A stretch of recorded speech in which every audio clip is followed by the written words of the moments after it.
ಇದೆಲ್ಲ ಕಂಟ್ರೋಲ್ ಮಾಡೋದು ಠಾಣಾ ಮಟ್ಟದಲ್ಲಿ ಎಷ್ಟು ಮಾಡ್ಬೋದು. effective ಆಗಿರುತ್ತೆ ಅಂತ ನೀವೇ ಒಂದ್ ಕಡೆ ಹೇಳೋದು ಕೇಳಿದ್ದೀನಿ ನಮ್ಮ ಸರ್. ಜನರೇಷನ್ ಇರೋರು ಪಾಪ ಅಧಿಕಾರಿಗಳು ಮಾಡೋರು ಪಾಪ they use to do it. ನೀವೇ ಒಂದ್ ಕಡೆ ಹೇಳೋದು ಕೇಳಿದ್ದೀನಿ, ನಾನು ಒಬ್ಬ ರೌಡಿ ಅಂತ ಇದ್ದಾಗ PSI ನೀವು ಹೇಳ್ತಾ ಇದ್ರಂತೆ ರೌಡಿ ಇರಬೇಕು ನಾನು ರೌಡಿ ಇರಬೇಕಾ ನೀ ಇರ್ಬೇಕು ನೋಡಪ್ಪ ತೀರ್ಮಾನ ಮಾಡು. ರೌಡಿ ಇರಬೇಕಾ ನೀ ಇರ್ಬೇಕು ತೀರ್ಮಾನ ಮಾಡು. ಓಕೆ.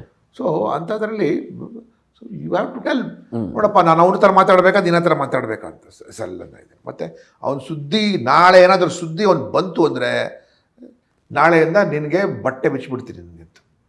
ಅವ್ನ ಸುದ್ದಿ ಬಂತು ಅಥವಾ ಇನ್ನೊಂದು ರೌಡಿದು ಸುದ್ದಿ ನಿನ್ನ ಏರಿಯಾ ಒಳಗೆ ರೌಡಿದು ಸುದ್ದಿ ಬಂತು ಅಂದರೆ ನೀನು ನಪುಂಸಕ, ನಿನ್ನ ಕೈಯಲ್ಲಿ ಏನೋ ಮಾಡೋಕ್ಕಾಗಲ್ಲ, ನಾನು ಡೈರೆಕ್ಟಾಗಿ ಡೀಲ್ ಮಾಡ್ತೀನಿ. Okay. You have to send some messages. ಎಲ್ಲದಕ್ಕೂ ಪನಿಷ್ಮೆಂಟ್ ಮಾಡ್ತಿರೋಕ್ಕಾಗಲ್ಲ. ಯು ಹ್ಯಾವ್ ಟು ಅವನಿಗೂ ಅವ್ನಿಗೆ ಹೇಳಬೇಕಲ್ಲ, ಹೌದು ಸರ್ ನಾನೇ ಇದ್ದೀನಂತ.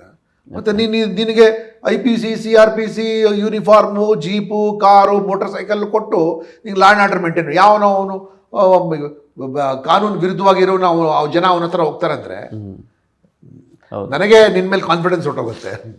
ಏನಕ್ಕೆ ಪ್ರಯೋಜನ ಇಲ್ಲ. ಇದೆಲ್ಲ ಕಂಟ್ರೋಲ್ ಮಾಡೋದು ಠಾಣಾ ಮಟ್ಟದಲ್ಲಿ ಎಷ್ಟು ಮಾಡ್ಬೋದು. effective ಆಗಿರುತ್ತೆ ಅಂತ ನೀವೇ ಒಂದ್ ಕಡೆ ಹೇಳೋದು ಕೇಳಿದ್ದೀನಿ ನಮ್ಮ ಸರ್. ಜನರೇಷನ್ ಇರೋರು ಪಾಪ ಅಧಿಕಾರಿಗಳು ಮಾಡೋರು ಪಾಪ they use to do it. ನೀವೇ ಒಂದ್ ಕಡೆ ಹೇಳೋದು ಕೇಳಿದ್ದೀನಿ, ನಾನು ಒಬ್ಬ ರೌಡಿ ಅಂತ ಇದ್ದಾಗ PSI ನೀವು ಹೇಳ್ತಾ ಇದ್ರಂತೆ ರೌಡಿ ಇರಬೇಕು ನಾನು ರೌಡಿ ಇರಬೇಕಾ ನೀ ಇರ್ಬೇಕು ನೋಡಪ್ಪ ತೀರ್ಮಾನ ಮಾಡು. ರೌಡಿ ಇರಬೇಕಾ ನೀ ಇರ್ಬೇಕು ತೀರ್ಮಾನ ಮಾಡು. ಓಕೆ. ಸೊ ಅಂಥದ್ರಲ್ಲಿ ಯು ಹ್ಯಾವ್ ಟು ಟೆಲ್ ನೋಡಪ್ಪ ನಾನು ಅವ್ರ ಥರ ಮಾತಾಡಬೇಕಾ ನಿನ್ನ ಹತ್ರ ಮಾತಾಡಬೇಕಾ ಅಂತ ಸಲ್ಲ ಇದೆ. ಮತ್ತು ಅವ್ನ ಸುದ್ದಿ ನಾಳೆ ಏನಾದರೂ ಸುದ್ದಿ ಅವ್ನು ಬಂತು ಅಂದರೆ ನಾಳೆಯಿಂದ ನಿನಗೆ ಬಟ್ಟೆ ಬಿಚ್ಚಿಬಿಡ್ತೀನಿ ನಿನಗೆ ಅಂತ. ಅವ್ನ ಸುದ್ದಿ ಬಂತು ಅಥವಾ ಇನ್ನೊಂದು ರೌಡಿದು ಸುದ್ದಿ ನಿನ್ನ ಏರಿಯಾ ಒಳಗೆ ರೌಡಿದು ಸುದ್ದಿ ಬಂತು ಅಂದರೆ ನೀನು ನಪುಂಸಕ, ನಿನ್ನ ಕೈಯಲ್ಲಿ ಏನೋ ಮಾಡೋಕ್ಕಾಗಲ್ಲ, ನಾನು ಡೈರೆಕ್ಟಾಗಿ ಡೀಲ್ ಮಾಡ್ತೀನಿ. Okay. You have to send some messages.